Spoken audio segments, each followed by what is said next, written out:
तर Worli hit and run प्रकरणात महत्त्वाची अपडेट समोर येते। आरोपी मिहिर शहाला पोलिसांनी मेडिकल चेकअपसाठी नेलेला आहे।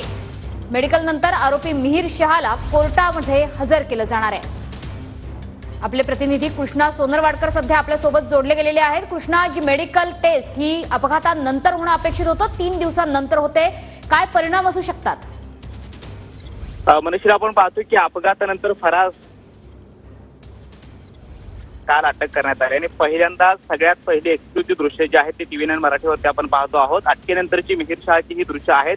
थोड्याच वेळापूर्वी त्याला लॉकअप मधून बाहेर काढण्यात आलेलं आहे आणि त्याची वैद्यकीय तपासणी करून त्याला दुपारी आज कोर्टामध्ये हजर करण्यात येणार आहे। जवळपास 2:30च्या सुमारास कोर्टामध्ये मिहिर शहाला हजर केलं जाईल आणि त्यानंतर त्याची रिमांडची जी काही मागणी आहे ती पोलिसांच्या माध्यमातून केली जाईल। मात्र या सगळ्या दरम्यान आपण पाहतोय की जवळपास 3 दिवस मिहिर शहा फरार होता, वेगवेगळ्या ठिकाणी तो लपत होता आणि काल विरार फाट्यावर आहे आणि आता त्याला लॉकअप मधून बाहेर काढण्यात आलेला आहे।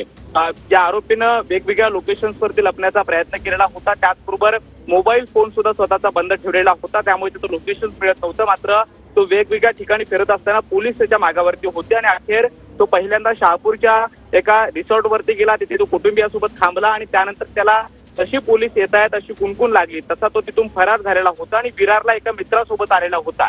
त्याच्या मित्राने जवळपास 15 मिनिटांसाठी फक्त स्वतःचा फोन ऑन केला आणि त्यावेळी त्यांचं लोकेशन जे आहे ते पोलिसांना प्राप्त झालं आणि त्यानंतर त्याच्यावरती कारवाई जी आहे ती करण्यात आलेली आहे।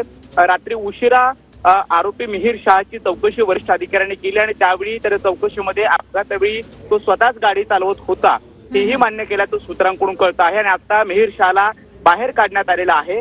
थोड्याच वेळात त्याची वैद्यकीय तपासणी केली जाईल आणि त्यानंतर दुपारच्या सुमारास त्याला कोर्टामध्ये हजर जाईल। मात्र या दरम्यान कोर्टामध्ये वरळी पोलिसांकडून काय काय दावे केले जातात नक्कीच, त्याच्यामुळे TV9 मराठीवरची हे एक्सक्लुझिव्ह दृश्य मिहिर शहाला ताब्यात घेण्यात आलंय आणि आता मेडिकल चेकअपसाठी त्याला नेण्यात येत आहे।